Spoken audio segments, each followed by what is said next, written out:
apa yang tidak nyatakan oleh berita barat, dan dia sangat menyayangi Rasulullah. Presiden Putin sangat menyayangi Rasulullah, dan dia mengatakan tidak ada manusia yang setara dengan Rasulullah.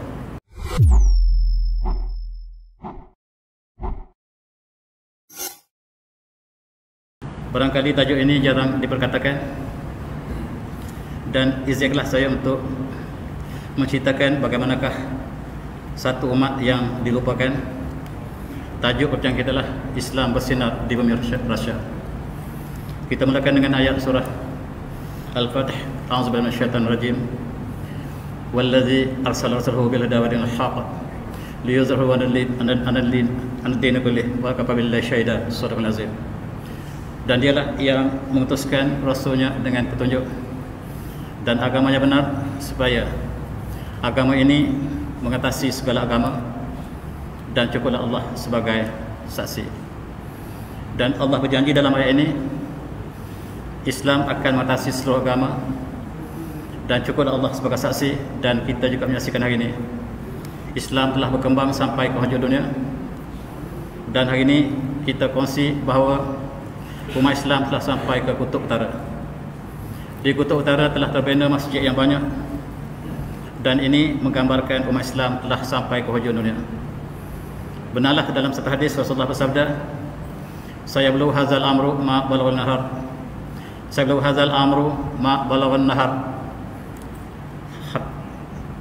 Islam akan sampai, saya belum hazal amru ma balaghan nahar, dan di mana Islam akan sampai, di mananya adanya siang dan malam. Dan kita saksikan Islam telah sampai ke Kutub Utara dan Selatan. Dan saya ingin fokus kepada negara yang besar ini. Satu masa dulu namanya Soviet Union. Negara satu masa dulu ialah negara umat Islam yang cukup agung. Di situlah Imam Bukhari dilahirkan. Di negara Bukhara termasuk dalam Soviet Union. Di situlah Imam Tirmizi, Imam Muslim, dan Imam Samarqandi. Tokoh-tokoh agung kita dilahirkan di sini. Dan kemudian dijajah oleh Rusia, dijajah oleh Mongol.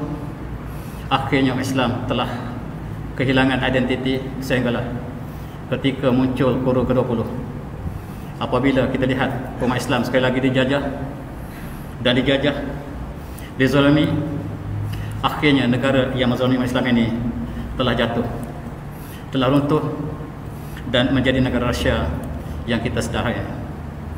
Negara ini terbentuk daripada 15 buah negara. Ketika umat Islam dijajah di Bukhara, di Samarkand, di Tashkent, dan disitulah kita lihat umat Islam berkembang dengan hebat. Bahkan Mashaf Al-Quran yang disebut sebagai Mashaf Osmani, yang disusun ketika zaman Sayyidina Utsman Ibn Affan, terdapat di negara Rusia, terdapat di negara yang dipanggil negara komunis Soviet Union. Dan sekarang apabila negara Uzbekistan telah merdeka, maka kita saksikan bahawa Al-Quran yang menjadi rujukan seluruh dunia berada di Tashkent. 1991 menyaksikan satu peristiwa yang besar. Negara yang besar tadi telah runtuh dan berpecah pada 15 bagaimana seperti tadi. Dan sekarang kita lihat pemimpin barunya yang bernama Presiden Putin telah mengadakan satu dasar baru selepas mereka menzalimi Islam. Tetapi dia sedar sekarang dalam kurun yang ke-20, 21 ini, dia menghadapi musuh yang lebih besar. Musuh itulah musuh yang disebut sebagai Amerika dan NATO. Oleh sebab itu dia mengadakan satu dasar baru yang disebut sebagai dasar untuk berbaik dengan negara Islam.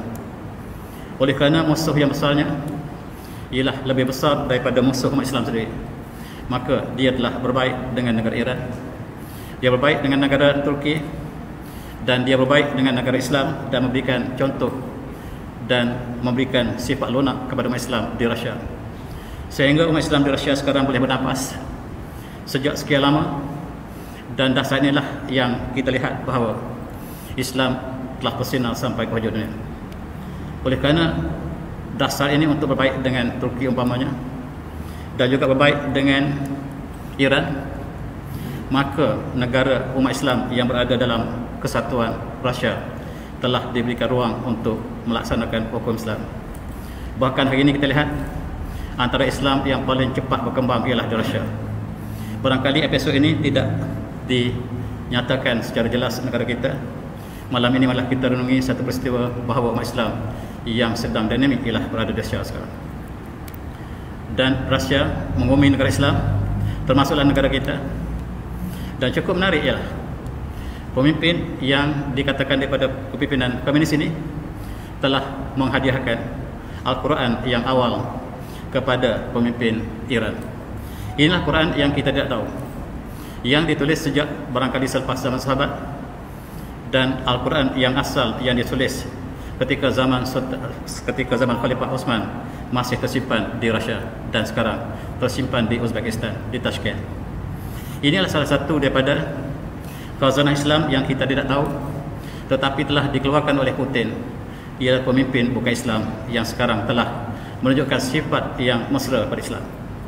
Dia juga menunjukkan sifat yang mesra kepada ulama kita. Ulama Islam telah dibunuh sekian lama sebelum Putin, dan hari ini kita lihat mereka telah memberikan ruang dan mengiktiraf ulama kita di Rusia.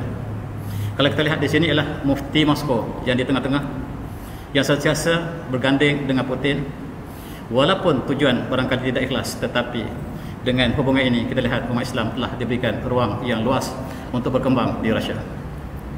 Inilah ulama kita di Rusia yang telah diiktiraf oleh negara Rusia, walaupun semua ini tidak pernah diberikan pengiktirafan seperti ini. Bahkan masjid kita diruntuhkan, umat Islam dibunuh, dan umat Islam dihalau daripada bumi dan dihantar ke Siberia. Tetapi takdir ilahi, siapa yang sangka daripada zaman kezaliman mereka telah berubah pada zaman yang menyanjung Islam, dan inilah sikap yang telah kita saksikan dalam 10 tahun yang lepas. Ini juga gambar menunjukkan bahawa ulama kita di Rusia, ulama kita di Rusia kebanyakannya bangsa Tatar. Bangsa Tatar pernah datang untuk menghancurkan Islam di Baghdad. Mereka menghancurkan kerajaan Abbasiyah terakhir ketika kerajaan Khalifah Al-Musta'zim, dan apabila mereka menghancurkan standard Islam, mereka membunuh ulama, mereka membakar kitab-kitab. Subhanallah, mereka memeluk Islam beramai-ramai. Tentera Tatar yang datang menghancurkan Islam, menghancurkan tamat Islam, tetapi mereka Allah berikan hidayah dan mereka telah memeluk Islam beramai-ramai. Dan gambar yang kita lihat sekarang ialah sebahagian daripada ulama Tatar yang datang untuk menghancurkan Islam. Sekarang mereka lah yang berjuang Islam di Rusia.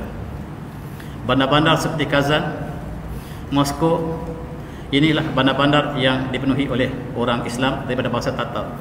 Kekuatan Tatar, kekuatan Rusia ialah pejuang-pejuang ialah daripada bangsa Tatar yang tidak takut mati.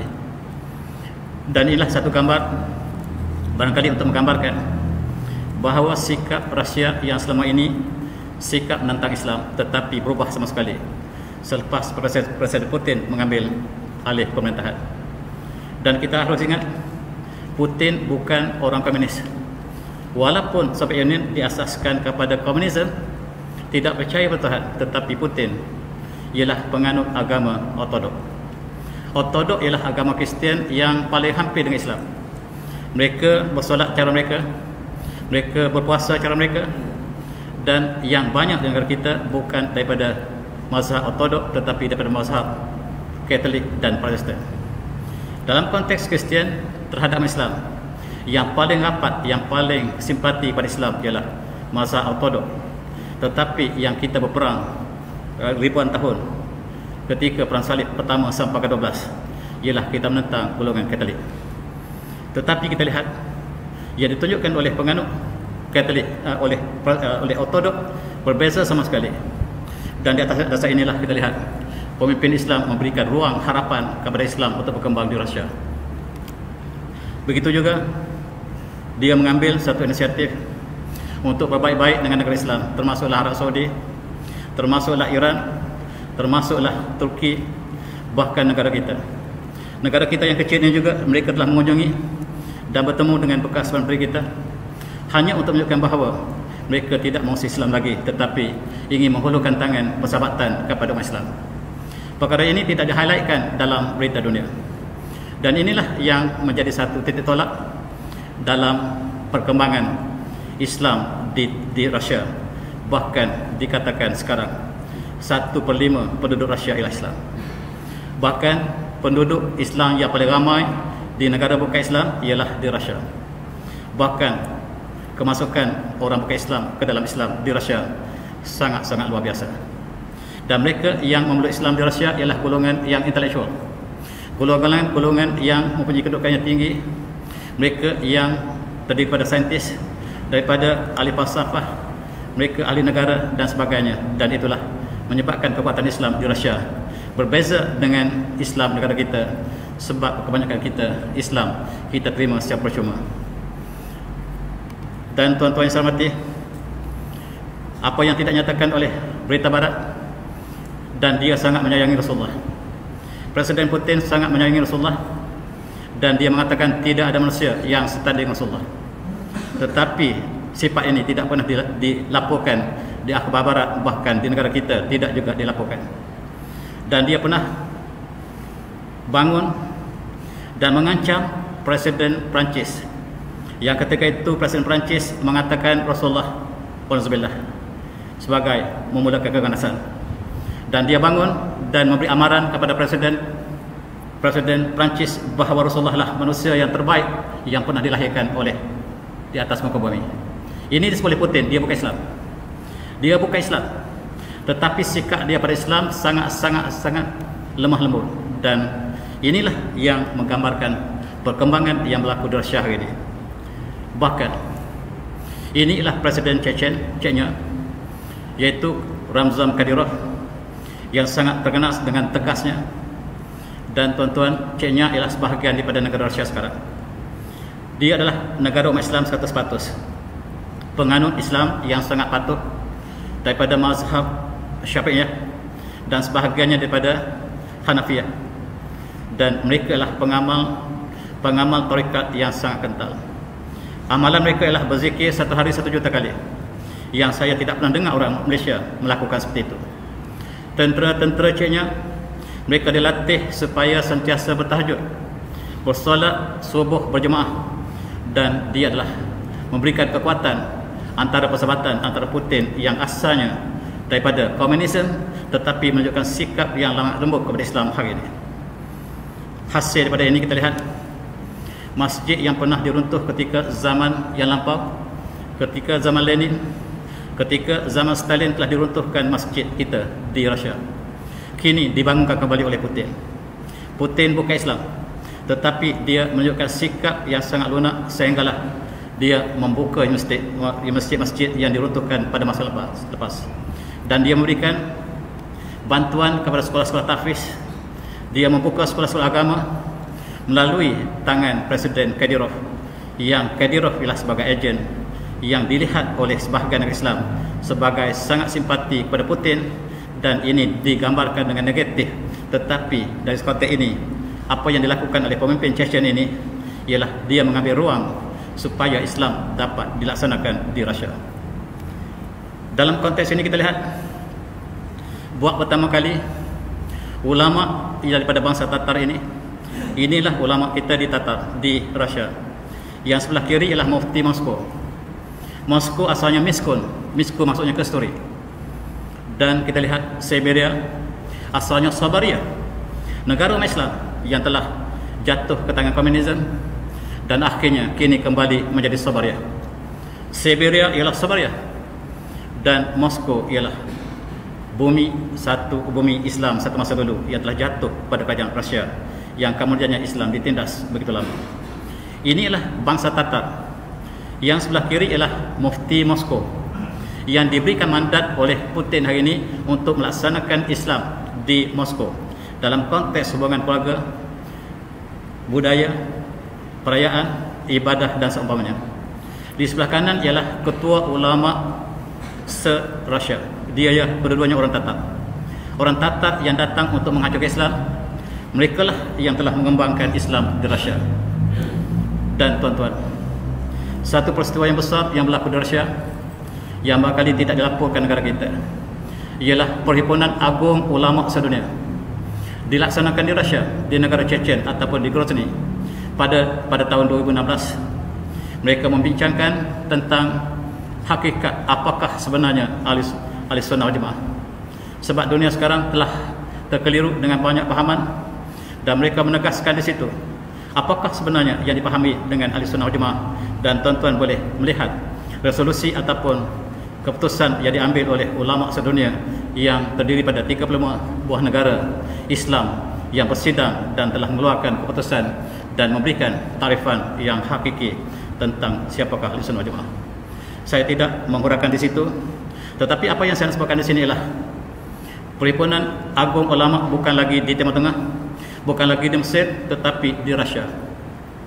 Universiti Islam dibuka dengan banyaknya di Rusia.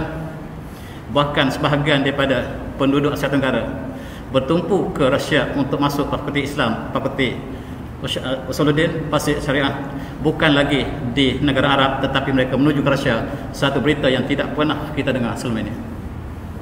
Dan kebanyakan pelajar yang masuk ke fakulti undang-undang Syariah Islam di Rusia ialah kebanyakan daripada pelajar Indonesia. Dan ini menggambarkan persidangan antarabangsa yang diadakan di Rusia, di Moskow, di Kazan. Dan satu peristiwa yang ingin saya berkongsi ialah pertandingan membaca Al-Quran. Buat pertama kalinya selepas dianjurkan oleh Malaysia, dianjurkan oleh Iran, dan sekarang diambil alih oleh Rusia. Rusia mengadakan pertandingan membaca Al-Quran seolah-olah bahawa Rusia menggambarkan seolah negara umat Islam. Walaupun pemimpinnya semuanya, sebahagiannya lah komunis, sebahagian besarnya komunis, sebahagian lain ialah ortodok. Tetapi sikap yang baru ditunjukkan oleh pemimpin ini memberikan ruangan kepada umat Islam untuk melaksanakan aktiviti mereka, budaya mereka, dan sebahagian daripada tuntutan keluarga yang disyariatkan oleh Islam. Dan cukup menarik tuan-tuan, masjid yang paling indah, yang paling besar di Eropah terletaknya di Rusia. Masjid ini dinamakan Masjid Rasulullah, yang terletak di Chechnya, di Grozny, yang cukup indah, antara masjid yang paling indah di dunia barangkali. Dan waktu malam masjid ini berubah warna dan cukup mengasyikkan. Dan ini berlaku bukan negara Arab, tetapi berlaku di negara komunis. Dan perkembangan Islam di Rusia tidak pernah dilaporkan oleh berita barat, bahkan tidak pernah dilaporkan oleh negara kita. Saya mengambil kesempatan malam ini untuk kita sama-sama mengenali masyarakat Islam, saudara kita di sana yang satu masa dulu dia dilanda oleh kezaliman Rusia, tetapi akhir kini kita dapati bahawa mereka dapat bernapas kembali. Dan inilah pandangan di Masjid Moskow, yang asalnya umat Islam tidak dibenarkan ke masjid, tetapi di bawah dasar Putin umat Islam dibenarkan untuk bersolat kembali. Maka masjid yang terbesar di Moskow, namanya Masjid Jamiah Moskow, telah dipenuhi oleh umat Islam. Bahkan ribuan umat Islam ketika sebelum COVID-19, kita lihat umat Islam telah dibenarkan keluar. Dan masjid ini diresmikan oleh Presiden Putin sendiri. Masjid yang asalnya komunis meruntuhkan, dibina kembali dan diberikan bumbung emas.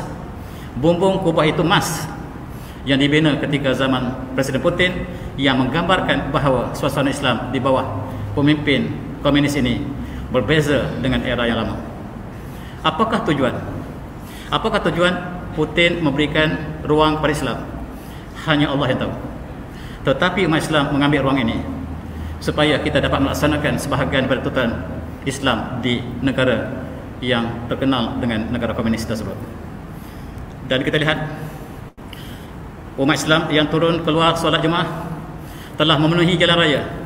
Bahkan lebuh raya ditutup apabila umat Islam keluar di Moskow. Satu pemandangan yang tidak pernah berlaku walaupun negara kita sendiri. Ini bukan pemandangan di negara Arab, bukan di India, bukan di Pakistan, tetapi di Moskow, di pusat negara komunis, yang menunjukkan satu peristiwa yang tidak pernah berlaku. Dan inilah satu perkara yang sangat ganjil, tetapi tidak pernah dilaporkan oleh mana-mana akhbar di barat. Begitu juga masjid-masjid yang dibina di Rusia, termasuklah masjid ini. Tuan-tuan yang pernah melawat Kazan umpamanya dapat menyaksikan masjid yang tumbuh dengan cepatnya di Rusia.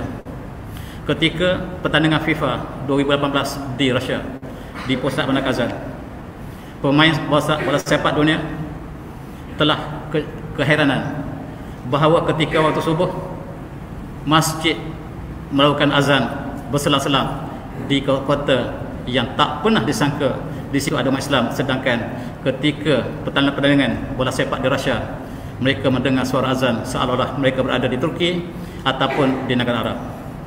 Inilah yang pertama kali dunia mengetahui bahawa Russia bukan negara komunis yang kita faham sebelum ini, tetapi rakyatnya ialah diberikan kebenaran untuk melaksanakan Islam dengan begitu hebat. Ini ialah Masjid St. Petersburg. Tuan-tuan yang pernah pergi ke masjid ini menyaksikan bahawa seluruh kawasan di luar masjid ini telah dipenuhi oleh umat Islam. Barangkali gambar ini tak jelas, tetapi kalau tuan perhatikan bahawa setiap titik itu ialah umat Islam yang sedang bersujud. Dan inilah satu peristiwa yang tidak pernah berlaku. Allah takdirkan demikian selepas umat Islam mengalami kezaliman yang berpanjangan, tetapi hari ini Allah berikan ruangan yang tidak pernah disaksikan oleh sejarah moden. Ini ialah kota di Siberia, kawasan yang 6 bulan siang, 6 bulan malam, kawasan yang matahari tidak pernah jatuh. Di sini 6 bulan siang berpanjangan, malam kemudiannya 6 bulan berpanjangan. Di sini telah ada umat Islam. Masjid telah dirikan dan inilah mufti Siberia bergambar depan masjid yang dibina di hujung dunia. Sekarang mereka menghadapi bulan puasa sebagaimana kita juga, insya-Allah tidak lama lagi. Dan sekarang mereka sedang dalam keadaan 6 bulan siang. Bagaimana umat Islam ingin berpuasa 6 bulan? Sebab tidak ada maghrib, tidak ada ghurub.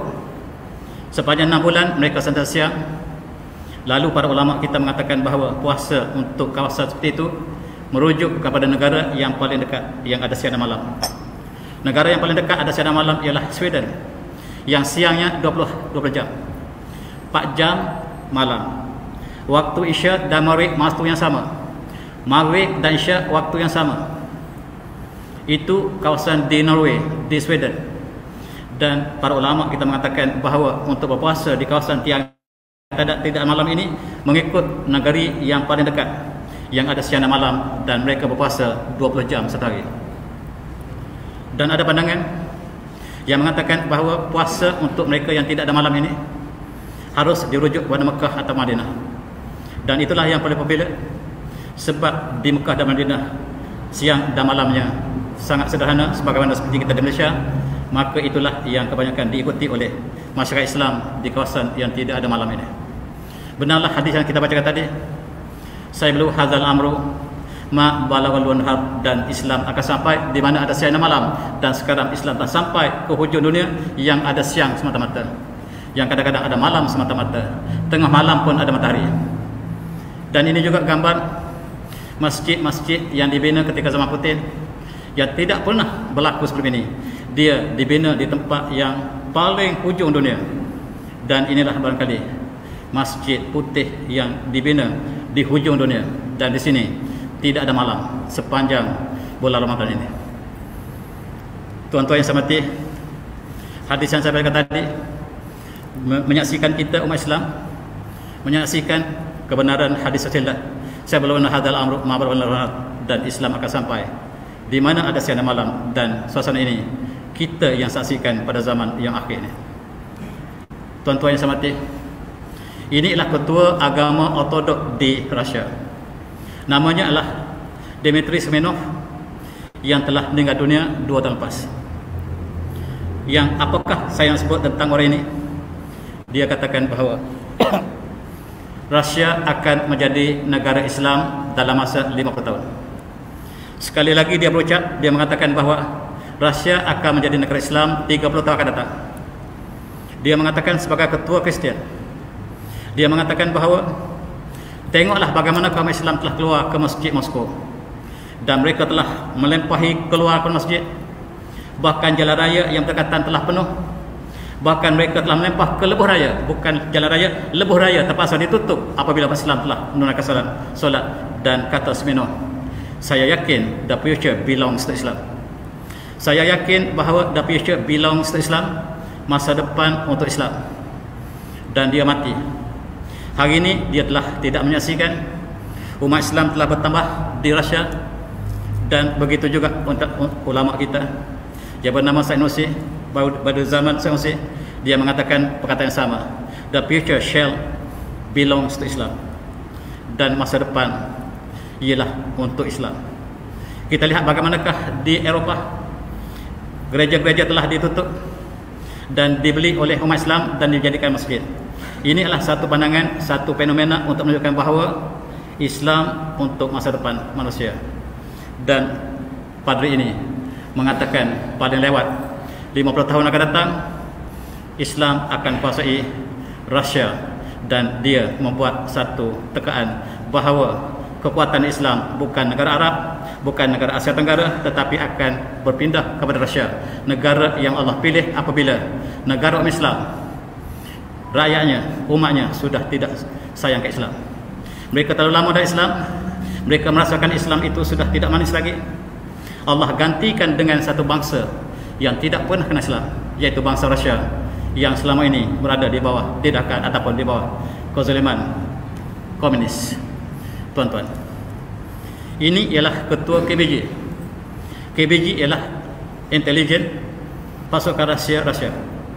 Nombor satu, orang nombor dua, ini orang nombor dua, telah memeluk Islam. Inilah yang tidak dapat dipikirkan oleh Amerika, NATO. Bagaimanakah orang yang ditugaskan untuk menghancurkan Islam? Dia telah memeluk Islam.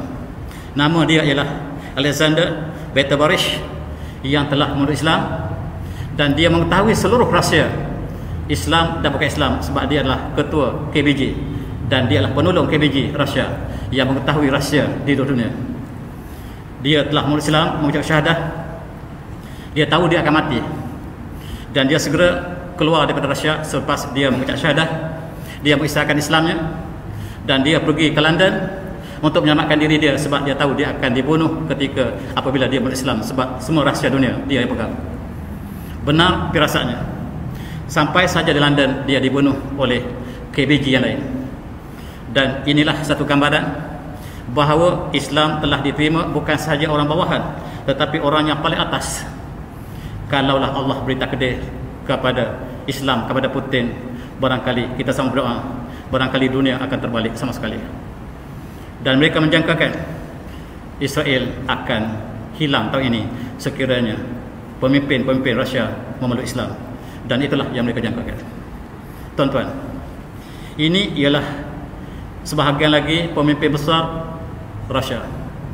Dia telah memeluk Islam, dan dia telah menunaikan haji, menunaikan umrah, dan inilah satu fenomena yang berlaku di kalangan pembesar-pembesar negara komunis. Satu demi satu memeluk Islam, dan yang memeluk Islam ialah mereka yang paling penting dalam pentadbiran Rusia. Dan tren ini berterusan sehinggalah Mufti mengatakan bahawa dia menjangkakan bahkan sekarang apa yang disebut oleh dunia umat Islam di Rusia berjumlah 17 juta tidak tepat. Dan Mufti ini mengatakan sekarang 40% penduduk Rusia adalah Muslim. Penduduk adalah bancian yang tidak resmi. Bancian yang resmi berbeza dengan bancian tidak resmi. Bancian yang resmi sekarang umat Islam di dunia ialah berjumlah 1.6 bilion. Penduduk Kristian 2.2 bilion. Bancian yang tidak resmi umat Islam 2.2 bilion. Umat Islam 2.023 bilion mengatasi penduduk Kristian. Itu bancian tidak resmi. Dan bancian resmi sentiasa tidak tepat, tuan-tuan. Mereka bermain dengan angka untuk menunjukkan bahawa Islam tidak kuat. Sedangkan Mufti ini mengatakan bahawa penduduk Islam di Rusia sekarang sudah mencapai 40%. Di Malaysia, tuan-tuan, penduduk Islam hanyalah 50%, dan Rusia sudah 40%. Dan mereka menjangkakan negara Islam yang besar akan datang ialah Rusia. Bukan saya kata, tetapi mereka yang mengkaji tentang kebangkitan Islam di Rusia, satu perkara yang tidak pernah berlaku sebelum ini. Dan hari ini NATO dan Amerika, mereka ada agenda yang besar untuk mengambil dunia sebagai one world leader, one world government. Dan mereka sangat berminat dan bercita-cita untuk kuasai dunia. Yang menghalang mereka ialah dua negara besar timur, iaitu Rusia dan China. Dan hari ini kita lihat konflik yang besar ini berlaku. yang berlaku di Ukraine. Ukraine adalah negara Islam dan Crimea di bawahnya ialah sebahagian Ukraine ketika zaman Osmania. Ketika zaman Kerajaan Osmania, kita dapati bahawa kedua-dua ini ialah bumi Islam. Di sinilah umat Islam Kerajaan Osmania yang berpusat di Istanbul satu masa dulu mempunyai kekuatan sebab tentera Osmania yang turun untuk syahid ialah golongan mereka yang daripada Ukraine dan Crimea. Mereka lah golongan pahlawan yang perkasa. Dalam kurun yang 17, Kerajaan Osmania telah dikalahkan oleh Rusia dan sejak itulah Ukraine diambil oleh Rusia. Maka terlepaslah bumi kita yang paling besar, yang paling bermakna, dan begitu juga negara Balkan akhirnya jatuh satu demi satu dan Rusia menguasai Ukraine dan Crimea. Dan apabila Amerika telah membuat satu perancangan yang dahsyat pada tahun 1991, maka kita lihat negara Rusia telah terpecah dan Ukraine dimerdekakan. Oleh sebab itu apabila dimerdekakan, tetapi Crimea diambil kembali oleh Rusia. Amerika ingin mengambil Crimea yang kecil di bawah. Tuan-tuan lihat Crimea di bawah, ialah semenanjung yang sangat-sangat penting untuk mengawal Laut Hitam. Dan sekarang mereka ingin merancang untuk mengambil Crimea ini melalui Ukraine. Siapakah Ukraine sekarang? Ukraine sekarang diperintah oleh Yahudi. Presidennya seorang Yahudi, Perdana Menterinya seorang Yahudi, dan mereka memberikan ruang kepada NATO dan Amerika untuk masuk melalui Ukraine dan mengambil Crimea. Sedangkan apabila Ukraine dimerdekakan oleh Rusia, perjanjiannya Ukraine harus kekal berkecuali tidak berpihak kepada Kesatuan Eropah ataupun kepada NATO. Tetapi mereka belok dalam perjanjian dan Amerika sudah berada di sempadan Poland, maka mereka melakukan provokasi sehinggalah Rusia mengisytiharkan perang ke atas Ukraine, ialah untuk pertahankan haknya sebab Ukraine telah melanggar perjanjian, maka berhak untuk diserang. Itu yang berlaku hari ini, tuan-tuan. Yang sebenarnya ialah Crimea. Crimea ialah negara Rusia yang tiada kena-mengena dengan Amerika, dan Crimea inilah yang menjadi punca peperangan yang berterusan hari ini. Dan sudah 2 minggu peperangan berlaku dan ribuan manusia telah terkorban, darah telah dicurahkan daripada dua-dua belah pihak, dan sekarang mereka mengatakan bahawa biologi ataupun bio weapon sedang digunakan oleh mereka. Mereka tidak masuk Ukraine, tetapi mereka melepaskan bom yang dikaitkan dengan penyakit, dan mereka terkenal dengan mencipta penyakit virus yang mematikan. Tuan-tuan, untuk kita kenal virus yang diciptakan dalam amal ataupun virus yang tidak diciptakan. Yang diciptakan dalam amal, dia ada indeks. Seperti durian. Kalau durian kampung namanya durian tembaga, tetapi kalau D24, D18 dia dicipta dalam amal mardi. Oleh sebab itu kalaulah ada virus yang namanya H1N1, H2N2, dia datang daripada amal mana kita tak tahu. Sekarang telah bukti. Hari ini Rusia mengisytiharkan Amerika telah melepaskan ataupun sedang merancang untuk melepaskan virus yang sangat mematikan Ukraine dan dapat dipintas oleh tentera Rusia. Dan sekiranya dilepaskan virus ini yang tak pernah dilepaskan seperti ini, apakah yang berlaku pada dunia? Tuan-tuan, dalam Perang Dunia Pertama, Dunia Kedua, England telah merancang untuk melepaskan anthrax ke Singapura untuk menghancurkan Jepun. Mereka merancang untuk melepaskan anthrax yang mereka bela di dalam lab mereka yang dinamakan Potterdam. Dan Amerika juga telah mengadakan virus ini di Projek Manhattan, dan mereka bercita-cita untuk melepaskan bom ini kepada Jepun, dan Jepun sekali itu berpusat di Singapura. Dan apabila bom atom dilepaskan di Hiroshima, Jepun telah mengaku kalah, dan virus ini tidak pernah dilepaskan lagi. England mempunyai banyak virus seperti itu. Kemudian mereka lepas secara percobaan. Mereka lepas satu pulau, dan pulau itu hancur semuanya, hidupan semua mati sehinggalah 50 tahun. Yang itulah yang mereka rancang untuk lepas di Singapura. Dan sekiranya mereka lepas dengan pura Melaya dijangkakan tidak ada penduduk sampai hari ini. Dan sekarang mereka rancang untuk lepaskan bakteri yang sama yang kita jangkakan anthrax. Anthrax ialah bakteria virus yang tidak ada ubatnya, yang mereka pernah lepaskan di mana-mana. Sekarang yang menyimpan anthrax ialah NATO Amerika, yang kalaulah dilepas Ukraine, barangkali apakah yang kita dapat saksikan hari ini tidak dapat kita gambarkan. Inilah yang sedang berlaku, tuan-tuan. Dan kita lihat Crimea lah sudah di punca perbalahan. Dan inilah Zelensky, Presiden Crimea, yang dilatih oleh Israel. Israel dengan Crimea, dengan Ukraine mempunyai hubungan darah, sebab penduduk Israel kebanyakannya diimport daripada Ukraine semasa dulu. Dan penduduk Yahudi yang tertinggal di Ukraine hanyalah 1%. 1% penduduk Islam, dan yang lain adalah penduduk tempatan. Tuan-tuan bayangkan, penduduk Yahudi hanyalah 1%, dan yang menang dalam pilihan raya demokrasi ialah Yahudi. Bagaimanakah mafia Yahudi telah merajalela di Ukraine, menyebabkan orang yang tidak layak telah dipilih menjadi presiden, dan korupsi yang berlaku di Ukraine tidak dapat dibayangkan. Itulah menjelang sebelum peperangan berlaku. Dan dialah merancang untuk menghancurkan umat Islam Palestin bersama dengan kuncu-kuncunya. Dan inilah Perdana Menteri Ukraine yang juga seorang Yahudi. Yang keduanya adalah merancang untuk menghancurkan Palestin. Dan tuan-tuan, kita baru lepas menyambut Isra Mi'raj, yang kita saksikan bagaimanakah Masjidil Aqsa sedang dicerobohi oleh mereka. Dan di belakang mereka ialah termasuklah pemimpin Ukraine ini yang sangat benci kepada Islam. Dan tuan-tuan, kita lihat apakah sikap Putin pada Islam, yang sentiasa membela Rasulullah. Apabila dikritik ataupun dihina oleh pemimpin barat, maka yang bangkit untuk membela Islam ialah Putin. Dan apakah Putin sebut kepada Israel? Selepas Ukraine, kamu jaga-jaga wahai Israel, dan barangkali tahun inilah tahun terakhir kamu. Itu kata-kata Putin. Barangkali kalau tahun ini tahun terakhir kamu. Dan berita ini tidak pernah disiarkan negara kita, sebab kita memetik berita dari CNN. CNN ialah badan Yahudi terbesar dunia. TV3 kita memetik berita daripada ini, dan kita tidak pernah dapat berita yang benar.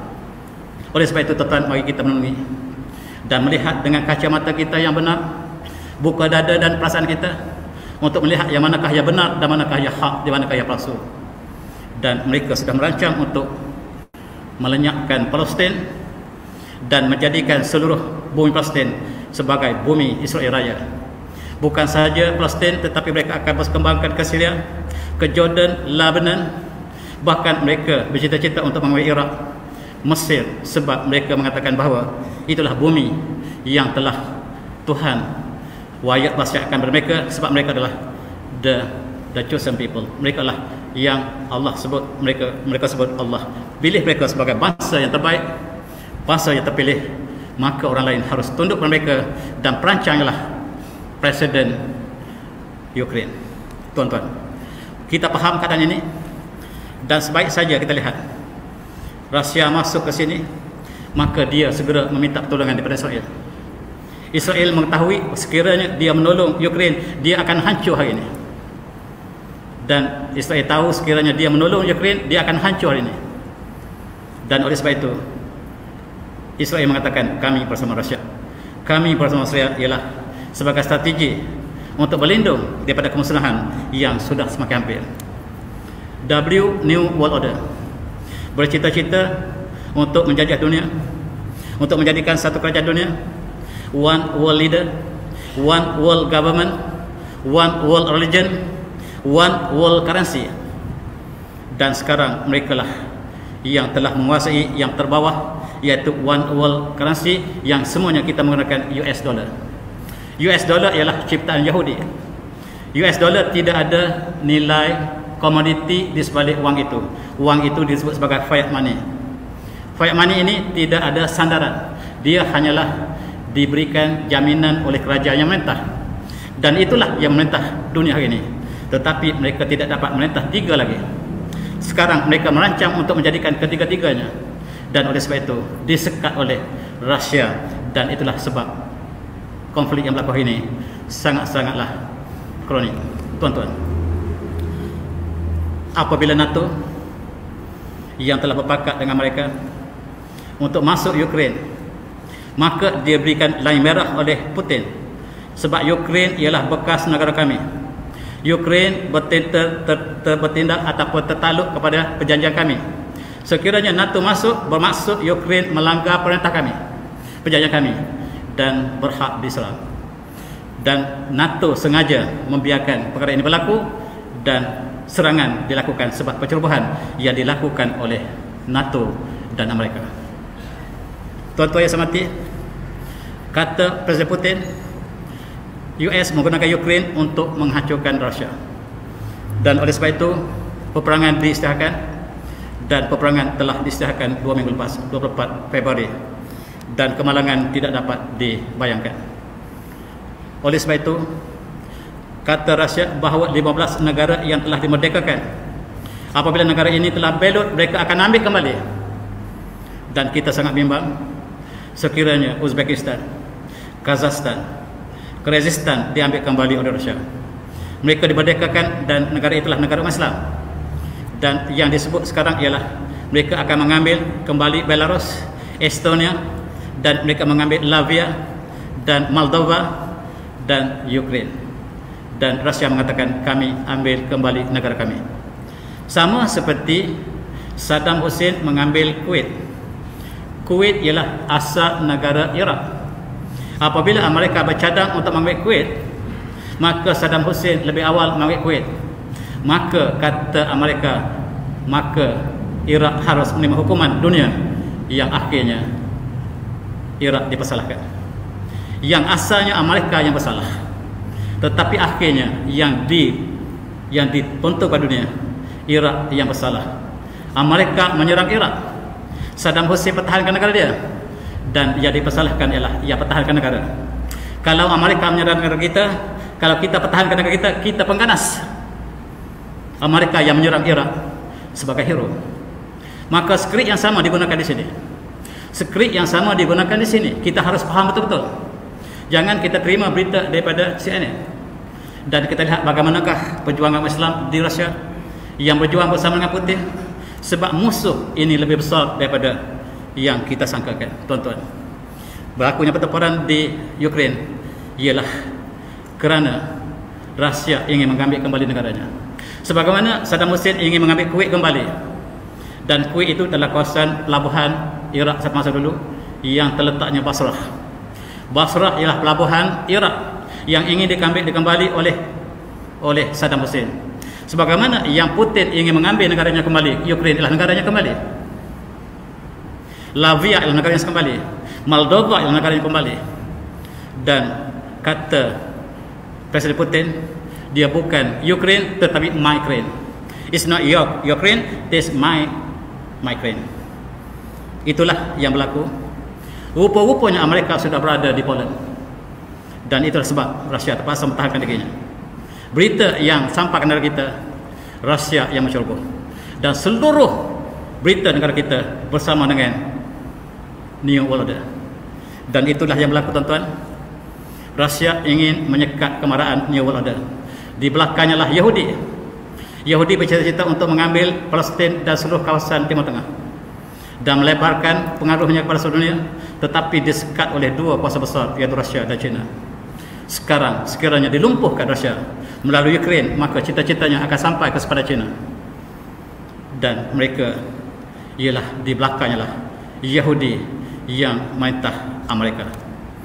Dan inilah yang ingin dinafikan oleh Rusia, iaitu ekonomi yang dipegang oleh Yahudi. Keluarga Rothschild ialah keluarga yang telah menguasai Amerika. Presiden pertama Amerika, George Washington, telah dirasuah oleh keluarga ini.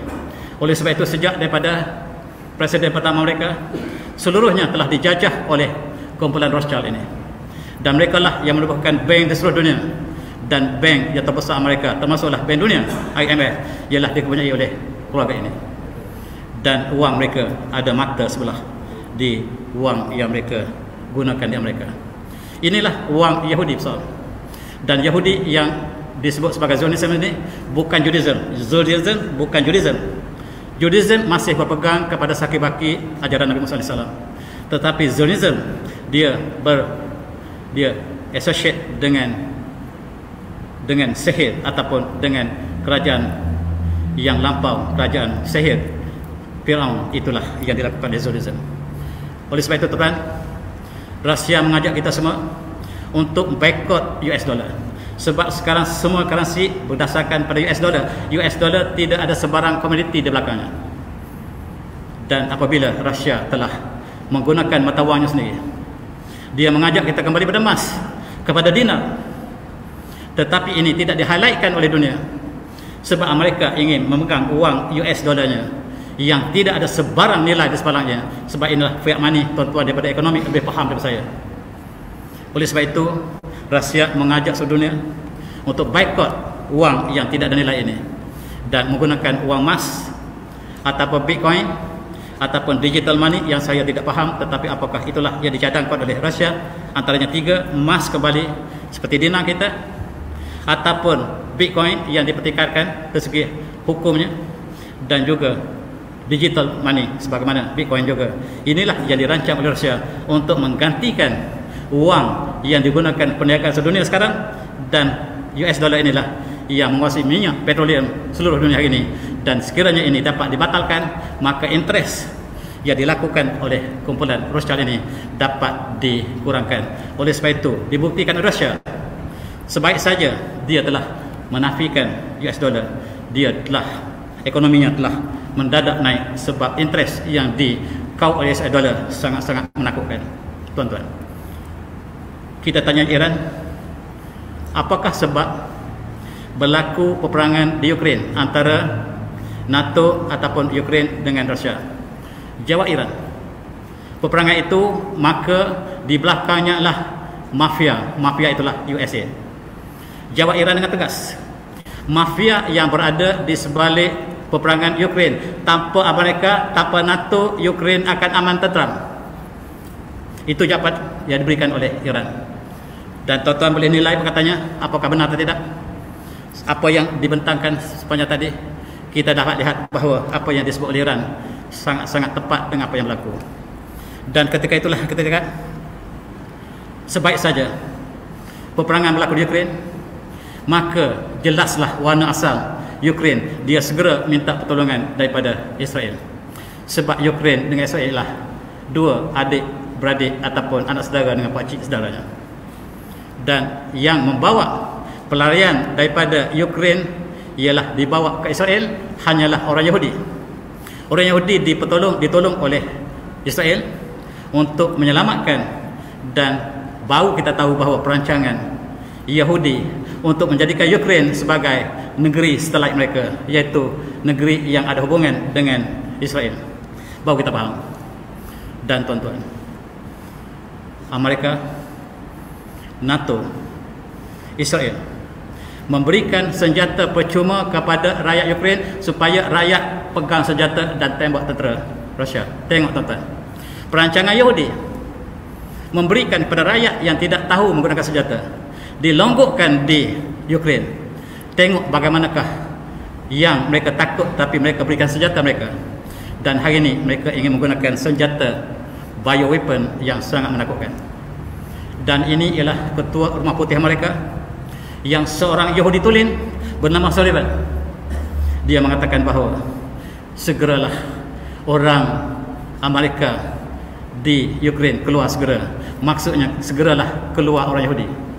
Maksudnya segeralah keluar orang Yahudi sebelum peperangan bermula. Dan inilah rupa-rupanya Rumah Putih dikuasai oleh Yahudi. Dan kita lihat apa yang berlaku. Kita lihat Perdana Menteri Yahudi juga mengambil 5,000 orang Yahudi daripada Ukraine untuk masuk kepada Israel dengan segera. Dan mereka benar-benar menolong orang Yahudi, dan orang Islam biarlah mereka terkandas di situ. Orang yang penduduk asal biarlah tertindas. Dan rupa-rupanya peperangan ini dirancang oleh Yahudi. Sebagaimana peperangan dunia pertama dirancang oleh Yahudi, perang dunia kedua dirancang oleh Yahudi. Dan kata Hitler, saya membunuh Yahudi benar, dan saya tidak bunuh semua Yahudi, supaya tuan-tuan tahu kenapa saya bunuh Yahudi. Itulah yang disebut oleh Hitler.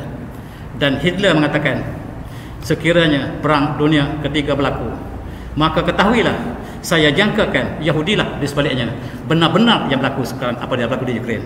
Dan tuan-tuan, apabila berlaku saja di Ukraine, maka tentera Yahudi dihantar ke sana. Dan pada masa yang sama, Yahudi Israel mengatakan kami bersama Rusia, dan dia mengatakan tenteranya untuk berperang bersama dengan Ukraine. Rupa-rupanya yang pertahankan Ukraine lah Yahudi. Yang tuan-tuan masih belum faham barangkali. Kita lihat juga, inilah Perdana Menteri Presiden Ukraine meminta pertolongan daripada Israel supaya membantu mereka. Jelas sekarang, rupa-rupanya Ukraine ialah sebahagian daripada negara Israel yang dijadikan sebagai satu kawasan yang mereka dah tafsirkan sebagai Israel Raya. Dan tuan-tuan, sebaik saja berlaku perkara ini, peperangan ini, maka segera bangsa bersatu bersidang. Dalam masa 4 hari saja peperangan berlaku, mereka bersidang, dan seluruh bangsa bersatu dan boikot Rusia. Mereka keluar beramai-ramai.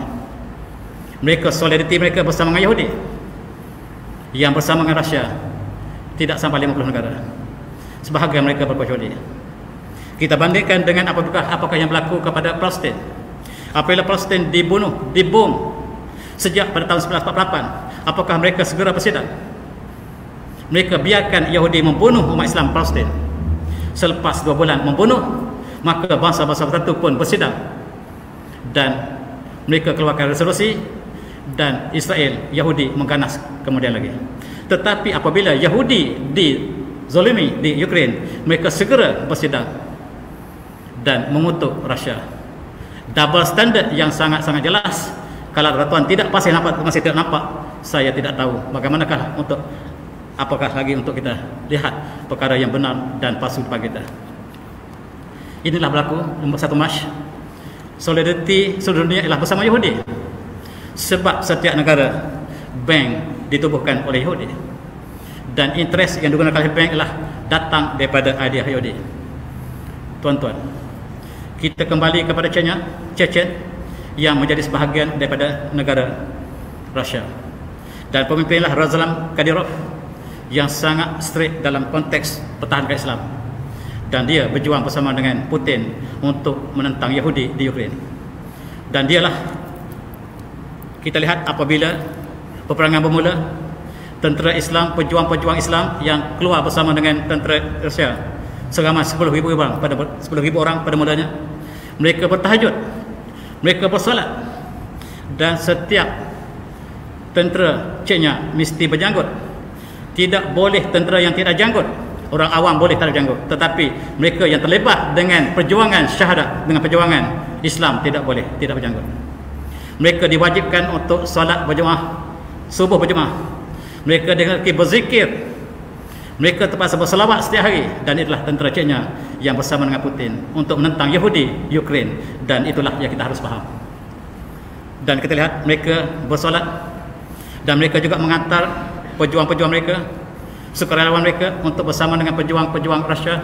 Dan kita boleh ambil timbang antara, kalau kita hendak melihat bagaimanakah umat Islam di Rusia sendiri, mereka bersama dengan Putin untuk menentang sebuah kerajaan yang lebih besar, iaitu Yahudi, NATO, Amerika. Dan untuk sebab ini, kita lihat dalam berita Islam kita, maka Chechen bersama solidariti dengan Rusia. Rusia telah memberikan ruang yang besar kepada Chechen untuk membuka sekolah, madrasah dan masjid, maka sekarang dibalas oleh Chechen dalam konteks yang sama. Dan tuan-tuan, Yahudi ada hubungan yang rapat dengan Ukraine, dan itulah sebab mereka merancang untuk menjadikan sebuah kerajaan yang besar yang terletak di kawasan di Timur Tengah yang akan melampaui ke Ukraine. Dan oleh sebab itu tuan-tuan, Rusia memberi amaran pada Yahudi, kamu segera keluar daripada Palestin. Sekiranya kamu melakukan kezaliman Palestin, kami akan serang kamu hari ini. Nasib kamu akan berakhir tahun 2022. Selewat-lewatnya kamu akan hancur pada bulan Julai 2022, kata Putin. Putin memberi amaran kepada Israel, kamu sekarang bertindak baik pada Palestin. Sekiranya kamu melakukan keburukan, kami akan masuk Israel dan kamu akan berakhir bulan 7 ini. Itu disebut oleh Putin. Tuan-tuan, bulan puasa lepas, Palestin dicerobohi oleh Yahudi dan umat Islam dibunuh, Gaza dibom, Masjid Al-Aqsa telah diserang.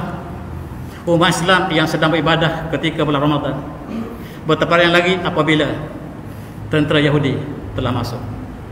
Putin memberi amaran kepada Yahudi, sekiranya kamu lakukan sekali lagi bulan puasa ini, negara kamu akan berakhir bulan Julai nanti. Negara Israel akan berakhir bulan Julai nanti. Kita faham siapakah perjuangan yang dilakukan oleh Putin.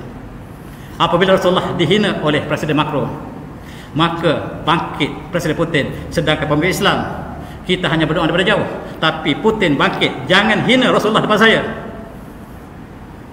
Dan sekarang kita lihat, Putin memberi amaran kepada Yahudi bahawa ini last yang akan melakukan pada umat Islam di Palestin. Saya akan ambil Israel pada bulan 7 ini. Kita saksikan apakah benar kata Putin ini ataupun propagandanya. Kalau benarlah kata-kata Putin, bulan 7 ini berakhirlah Israel. Tuan-tuan, kita lihat pemimpin negara Arab telah bersyukur bahawa zawal Israel bermula. Maka kemusnahan, kehancuran Israel telah bermula dengan janji Putin. Ini disambut oleh pemimpin-pemimpin Islam yang sedang berjuang di Palestin.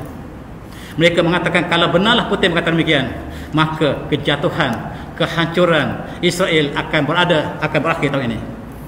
Dan kita katakan, pemimpin-pemimpin kita, rakyat mereka telah mengatakan bahawa kalau benar yang disebut oleh Putin, maka apartheid yang dilaksanakan oleh Yahudi akan berakhir dan Palestin akan dibebaskan. Inilah sebenarnya, dan yang menyebabkan peperangan yang bermula di Ukraine ini sebenarnya dimulakan oleh Amerika. Itulah kalau kita faham. Dan Rusia hanyalah bertindak. Provokasi yang dilakukan oleh Amerika melalui NATO dan Ukraine. Maka Ukraine adalah bumi Rusia yang terpaksa Rusia mengambil kembali bumi ini sebab dia telah dijadikan sebagai asas tapak kepada NATO dan Amerika. Tuan-tuan, apa yang menakutkan ialah kilang bakteria yang disebut sebagai bioweapon sedang dikembangkan di Ukraine, dan telah ditemui berpuluh-puluh makmal kilang yang sangat-sangat menakutkan. Sekiranya NATO pecahkan makmal ini dan menyebarkan penyakit ini, dikatakan hampir seluruh penduduk itu akan berakhir. Dikatakan bahawa negara itu akan kosong. Sebagaimana kita lihat antraks yang dijatuhkan oleh England, Britain ke atas pulau, di satu pulau, maka seluruh hidupan berakhir. 60 ekor kambing yang letakkan pulau tersebut semua mati. Sehinggalah 50 tahun kemudian tidak ada sebarang kehidupan di pulau tersebut, dan itu dia rancang untuk jatuhkan di Johor dan Singapura. Tuan-tuan, sekiranya antraks telah dijatuhkan di Singapura, berkali sampai daripada Singapura sampai Penang, tidak ada penduduk sampai hari ini. Ini perancangan mereka, dan sekarang mereka alihkan senjata tadi bukan pada Singapura tetapi pada Ukraine. Dan kita tidak pernah saksikan senjata yang dilepaskan oleh mereka. Dan senjata ini apakah akibatnya? Cukup menakutkan. Dan COVID saja sudah menakutkan. Dan COVID cukup sangat cantik, tuan-tuan. Dia datang secara bersiri. Mula-mula datang Alpha, Beta, Gamma. Tak datang negara kita, tapi datang ke Afrika. Dia datang negara kita Delta. Epsilon tak datang, Omega tidak datang, Zeta tak datang, tapi datang Omicron. Omicron kemudiannya ada lagi, tuan-tuan. Dia ada dengan berbagai-bagai nama lagi, Eta, dan berbagai-bagai nama lagi. Dia datang bersusun-susun. Dan tuan-tuan, kalau dia datang dengan tertib, kita bimbang kalaulah dia seperti H1N1, H1N2, H2N1, dia datang berturut-turut. Dia datang daripada mana kita tahu. Dan sekarang mereka gunakan episod ini untuk di Ukraine. Dan mereka temui makmal-makmal, dan sekarang ditawan oleh Rusia. dan sekiranya dipecahkan, kita tak dapat gambarkan apakah yang berlaku pada seluruh kawasan di kawasan itu.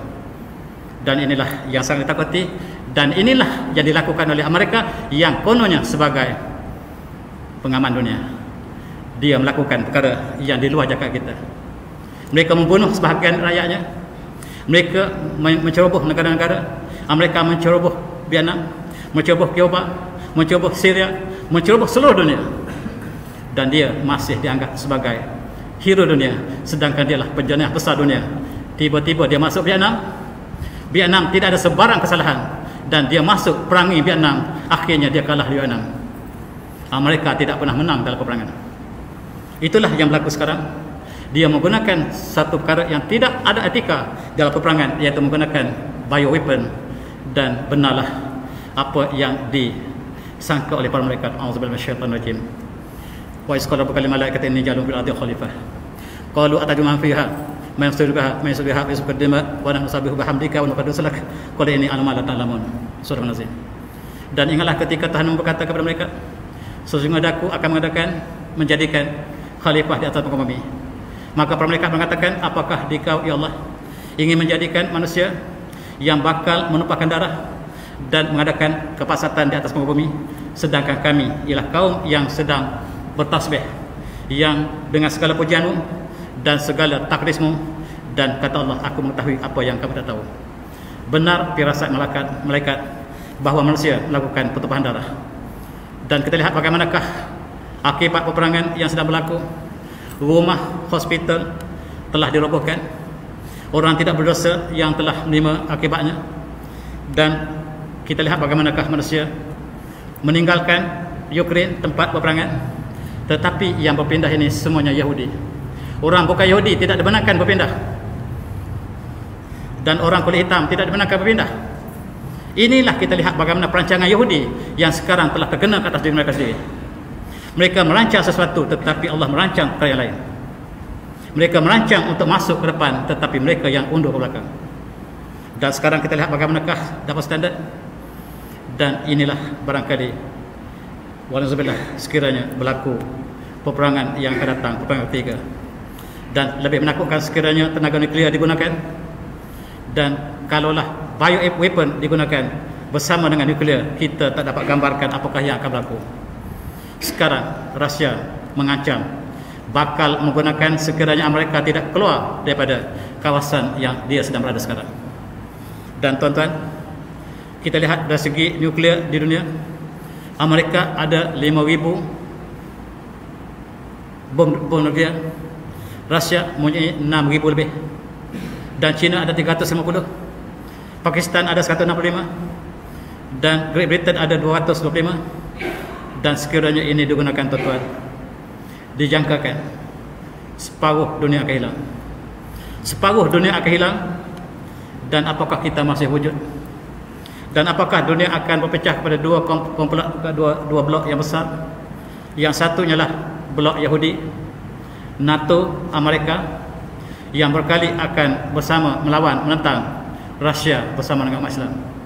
Umat Islam dengan Rusia akan ada satu pihak sebagaimana yang dijangka di sini, menentang Yahudi, Amerika dan NATO seluruhnya. Apakah ini berlaku? Dan kita berdoa supaya dia tidak berlaku.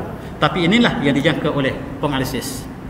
Dan sekiranya tenaga nuklear ataupun senjata nuklear digunakan, maka kemusnahan tidak dapat kita bayangkan. Apakah yang bakal berlaku? Apakah kita kembali kepada kemusnahan teknologi? Sebab Einstein pernah mengatakan, sekiranya peperangan nuklear berlaku dalam perang dunia ketiga, seluruh teknologi akan berakhir dan kita kembali pada zaman tanpa teknologi. Wang dalam bank semuanya, database akan hilang, dan tak tahu lagi siapakah wang siapakah dalam bank. Orang kaya dengan orang miskin sama saja apabila teknologi telah berakhir. Dan kita lihat ramai penganalisis berdasarkan hadis yang sahih mengatakan bahawa teknologi hari ini akan berakhir. Berdasarkan betul hadis yang diriwayatkan oleh Imam Muslim, yang dalam hadis ini Rasulullah panjang menceritakan bahawa peperangan terakhir akan berlaku di satu kawasan yang Rasulullah sebut Dabiq. Dabiq sekarang berada di kawasan Syria. Di situ akan berlaku peperangan antara umat Islam dengan Rom. Bagaimanakah sebagian mereka telah meluk Islam dan bersama dengan Islam? Cukup panjang. Tetapi syahid kita ialah dalam hadis ini Rasulullah mengatakan waqad anlaku sayfahum bizaitun, dan tentera Islam menggunakan pedang, dan pedang digantung pada pokok zaitun. Apakah bermakna teknologi telah berakhir? Manusia kembali dengan pedang, sebab Rasulullah mengatakan peperangan terakhir ialah dengan pedang. Apakah pedang sebenarnya pedang ataupun simbolik? Wallahu a'lam. Tetapi apa yang dijangkakan oleh saintis, sekiranya peperangan tenaga nuklear berlaku, seluruh teknologi kita akan berakhir dan kita kembali pada zaman yang asal sebelum ada teknologi, dan kita kembali berperang dengan pedang apabila teknologi telah berakhir. Dan inilah sebahagian daripada penganalisis yang menyatakan demikian. Wallahu a'lam. Tempat yang Rasulullah sebut peperangan ataupun peperangan terakhir ialah di Dabik, dekat dengan Halab atau Aleppo, dan Rasulullah pinpoint di situ peperangan yang terakhir. Dan tuan-tuan, dalam satu hadis Rasulullah mengatakan inna fasad al-muslimin yaumal mulhamah bil Rawtah, tempat peperangan terakhir Islam ialah di Rawtah, iaitu di sebelah bandar yang namanya Damsyik, dan itulah sebaik-baik bandar di Syam. Dalam hadis yang pertama Rasulullah pinpoint tempat berlaku perangan ialah di Dabik. Dalam hadis yang kedua Rasulullah mengatakan tempat perangan terakhir ialah di Rawtah, tempat yang hampir sama. Dan disitulah Yahudi akan berakhir. Barangkalilah hikmah ilahi, mereka yang tidak pernah ada negara, Yahudi yang tidak pernah negara sejak pada Nabi Daud AS, mereka berkumpul di Palestin. Barangkali Palestin akan menjadi tanah perkuburan mereka yang terakhir. Wallahu a'lam. Dan itulah yang kita jangkakan pertempuran ini ada hubungannya dengan Masjidil Aqsa, sebab mereka merancang untuk menjadikan Jerusalem sebagai pusat pemerintahan New World Order. Dan sekarang konflik yang besar berlaku di masjid ataupun di Masjidil Aqsa ialah sebahagian daripada perancangan mereka untuk merintah dunia daripada tempat ini. Dan kita saksikan dalam satu hadis Rasulullah bersabda yujannidu an-nas bil ajnad, yujannadu an-nas bil ajnad. Manusia akan menyediakan pasukan tentera yang banyak satu masa nanti. Jundum bil Yaman, satu pasukan tentera akan dihantar ke Yaman. Benar apa yang disebut Rasulullah, Yaman telah mengalami peperangan yang dahsyat. Negara yang miskin ini diserang oleh dua kuasa besar dunia, iaitu Amerika yang punya teknologi yang besar dan dibantu oleh Saudi yang mempunyai petrodolar yang besar, dan dua negara ini menghancurkan Yaman, negara yang paling miskin. Rasulullah menyatakan bahawa peperangan akan berlaku di Yaman. Wa jundum bi Syam, dan tentera akan dihantar ke Syam, dan Syam akan jadi tapak peperangan. Rasulullah menyebut akhir zaman Syam akan menjadi tempat peperangan. Benar. Kita lihat peperangan yang berlaku di sini di Syam, dan Masjid Aqsa ialah pusat peperangan, pertembungan antara benar dan hak antara umat Islam dengan Yahudi.